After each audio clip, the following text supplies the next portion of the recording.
Olá, tudo bem? O programa Rafael Abude tem a grata satisfação de trazer para vocês uma experiência inédita de mulher empreendedora que passou por uma série de dificuldades e aceitação de acusações, venceu e se tornou uma empresária de renome. Juliana Pires. Prazer. Bem-vinda. Obrigada. Quando a mulher decide ser alguma coisa a mais na vida, ela vence um bloqueio, ela tem um bloqueio que diz que o lugar de mulher é na cozinha, aquelas coisas. Você estava falando nos bastidores, ainda tem isso? Ainda tem. Meu Deus Estamos do em céu. pleno século XXI e a mulher ainda é vista por um mundo aí patriarcal que diz que temos que pilotar o fogão, não é? Temos que cuidar do marido, temos que ficar com os filhos e pouco é falado ou aplaudido a mulher que se preocupa com a sua carreira profissional. Então existe sim uma violência muito grande ainda, um preconceito muito grande com a mulher que decide sair de casa e ter o seu trabalho e crescer, né? E ser alguém, ter nome, ter visibilidade, ter empresa. É uma pena, né? Mas é a onde que realidade. vem essa archeologia de que a mulher tem que ficar limitada àquelas coisas, sendo que a mulher tem um talento superior ao do homem, como a intuição, o sexto sentido? Eu acho que tem muito a ver com a criação. E aí eu vou sair do acho e vou para a certeza quando eu venho para a minha realidade. Quando os meus pais me criaram, a minha mãe, principalmente, ela queria que eu tivesse, me tornasse uma grande dona de casa. Esse era o sonho da minha mãe, porque ela vinha de criação em criação, onde a mulher era para ser uma excelente dona de casa, cozinhasse muito bem, lavasse muito bem, cuidasse dos filhos muito bem. Só que eu era muito diferente. E na minha mente, na minha cabeça, eu não me contentei só com isso. Eu queria ir além. Eu morava numa cidade conhecida, a cidade de São Caetano do Sul, Sim. onde tem a General Motors do Brasil. E da minha casa eu assistia mulheres lindíssimas nos seus escarpins, com os seus tailleurs, indo para o trabalho. E eu achava aquilo incrível. Mas na criação, na mentalidade da minha mãe, que eu amo muito, eu sei que ela pensava no meu melhor, aquilo era ruim e eu ser uma boa dona de casa era o bom. Bom, eu fui totalmente contra, né? Andei contra a maré. Um dia, escondida, fui até a porta da General Motors do Brasil, preenchi uma ficha. E foi assim que eu comecei com o meu primeiro trabalho. Olha, que ousadia, hein? E foi tão incrível. Até então, eu era filha única, eu fui filha única até os 25 anos. Sim. Só depois de 25 anos que a minha mãe teve uma irmã. Então, eu era totalmente ali cercada, né, por cuidados. E realmente foi um desafio muito grande, porque eu tive que ir contra todos, né? Inclusive meus pais. Mas eu fui lá... Fico imaginando você dando aqueles passos pesados, mas cada passo que você dava ficava mais leve, Sim. porque de dentro de você isso aí não te incomodava mais, você já tinha vencido. Eu já sabia o que eu queria. E assim, o caminho naquele momento era trabalhar para alguém. Mas o meu sonho de criança era um dia ser dona do meu negócio, onde eu pudesse dar trabalho para as pessoas. Porque eu sempre acreditei, Rafael, Sim. que quando nós temos uma empresa, quando nós nos tornamos empresários, aquilo que eu passo para o meu profissional vai ser o prato de comida dele, vai ser o aluguel dele, vai ser a proteção para uma mãe solo, para uma mãe atípica. Então, quando o meu sonho de ser empresária era pensando em quem eu iria ajudar, aonde eu ia chegar, não pensava só no meu mundinho. Só que eu não tinha como começar sendo um empresário. Então, eu comecei como? Comecei trabalhando dentro de grandes empresas. Minha primeira empresa foi As Escondidas.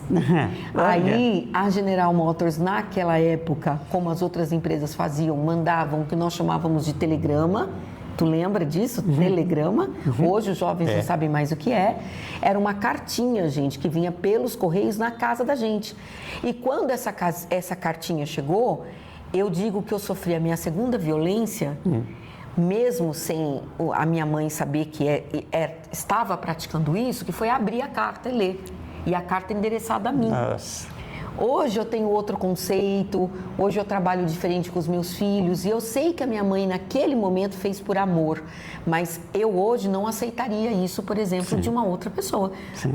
Porque a carta veio endereçada à minha pessoa, mas ela abriu, viu que eu tinha passado, tinha sido contratada. Olha. Mesmo depois, em um outro momento, até contra também, eu não era de uma menina de escola de renome, eu era da escola pública, então eu era uma invisível. Então, o seu primeiro improvável. emprego foi na GM? Foi. Nossa, E eu era uma improvável. Já começou ganhando na loteria. Sim, e lá foi meu berço. Eu, como estagiária de secretariado, eu passei por todos os departamentos.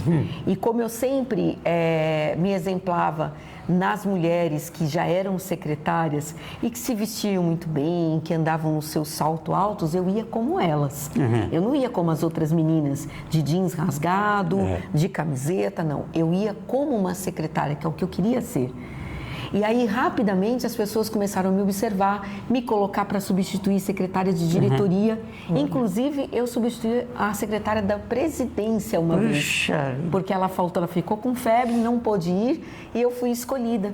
Então, aquilo tudo falava, você está no caminho certo, eu vou chegar lá. Aí, gente, vamos passar 27 anos de história. 27 anos onde sofri todo tipo de assédio.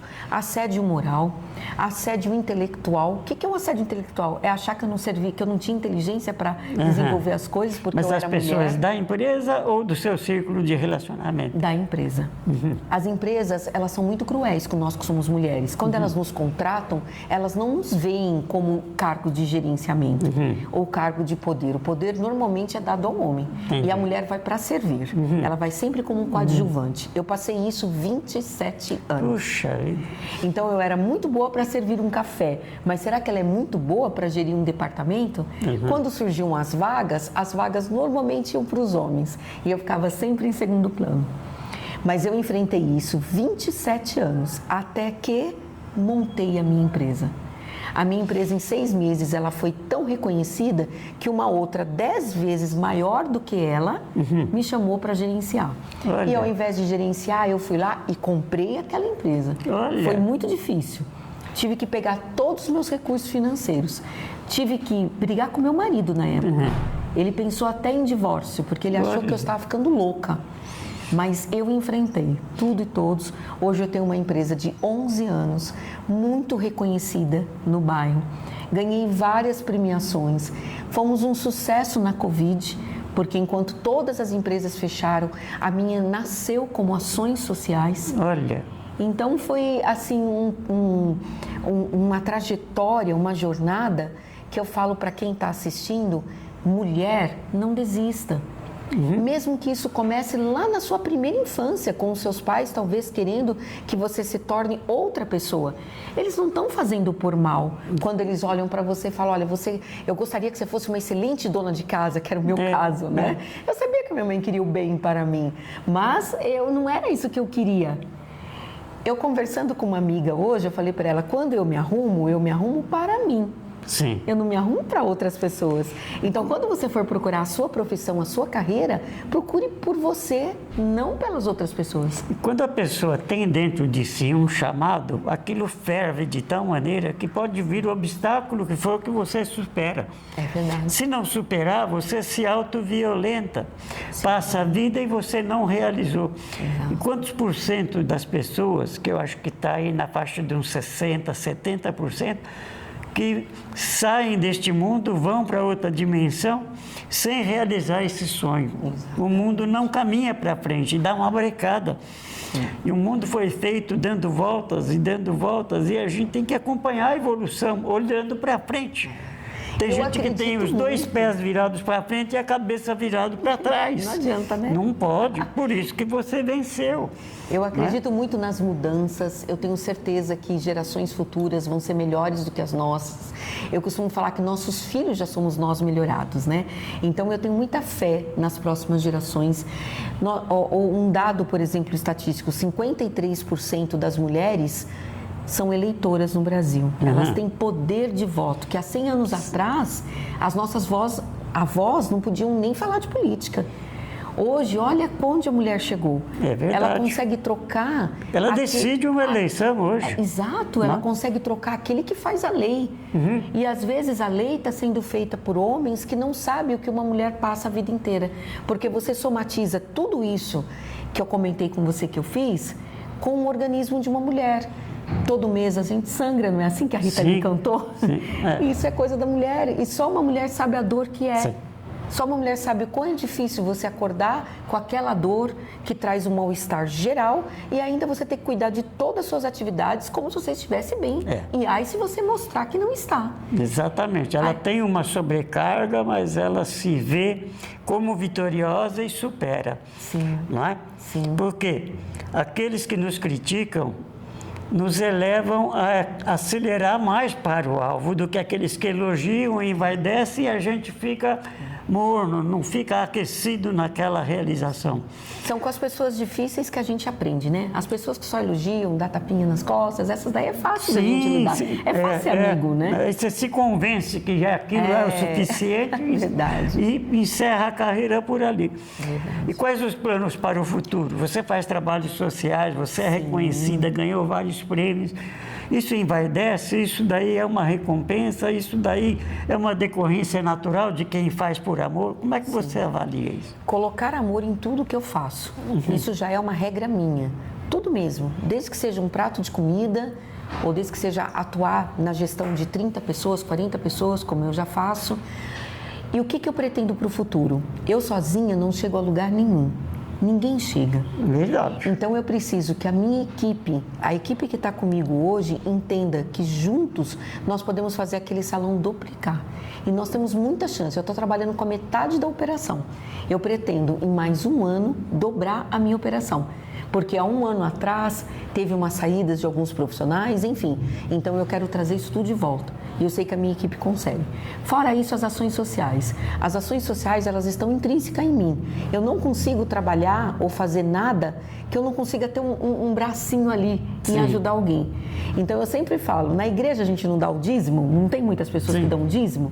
Então no seu trabalho, dê a 10ª parte do seu trabalho para alguém, que pode ser educação. Eduque uma pessoa, ensine ela a fazer um atendimento ou uma profissão. Então no meu trabalho eu faço isso. Eu sempre ensino as minhas meninas, meus meninos que trabalham comigo, a dê a 10ª parte para alguém do que você executa. Então é isso. E eu também acredito muito no poder da mulher dentro da política. Política fala, não se pode falar de política, devemos quebrar essa crença limitante, porque quem não gosta de política é governado por quem gosta. Exatamente. Não é verdade? Exatamente. Então nós precisamos conversar sobre política. Tá certo. E a mulher é mais antenada porque ela sabe que a responsabilidade dela é muito grande. Ela não é inconsequente, ela é decisiva. A primeira coisa que quando alguém vai falar com ela sobre um candidato homem vai falar com ela, ela já faz a pergunta, mas o que você vai fazer pelas mulheres? Exato. Eu não vejo homem nenhum perguntar o que vai fazer pelos homens. Verdade. E a mulher vai mais além. O que você vai fazer pelas mulheres e pelas famílias? Porque ela pensa na educação dos filhos, ela pensa na saúde da família. Então, é importante que exista esse equilíbrio e que agora nós também possamos assumir mais essa função nossa dentro do nosso país. Eu, como psicoterapeuta, como jornalista, eu dou muito valor para a presença da mulher. Se a mulher é a maioria, primeiro, ela é uma gestora da família. Agora estão com feminicídio, que é uma violência da mais... devia ser... Tem aquela penalidade máxima que a pessoa não tem direito nenhum dentro do cárcere, porque tem que se arrepender e ficar lá fazendo serviço comunitário e até aprender a dar valor. A mulher, sem ela, a família não existe. Sem a família, a sociedade não existe. Sem a sociedade, o planeta não vai para frente. Vai haver apenas uma passagem autodestrutiva. Por quê? Só vai haver família, só vai haver criança, família, ordem e progresso com a mulher fazendo o seu papel como se deve. Sim, é verdade. Não é? E eu quero dar um recado, então, para você que é mulher. lembre-se que quem cria os homens somos nós. Exatamente. Então, vamos criar bem as nossas famílias, os nossos filhos para se respeitar. E acompanhe minhas redes sociais, pessoal. @Juliana Souza Pires, @Spaco Bela Morumbi, que é o meu salão de beleza, e @Auroras do Brasil, um movimento de ações sociais. Chegamos ao final de mais um programa e vocês continuam nos aplaudindo, nos assistindo, dando suas sugestões para nós melhorarmos cada vez mais o combate à violência. Muito obrigado.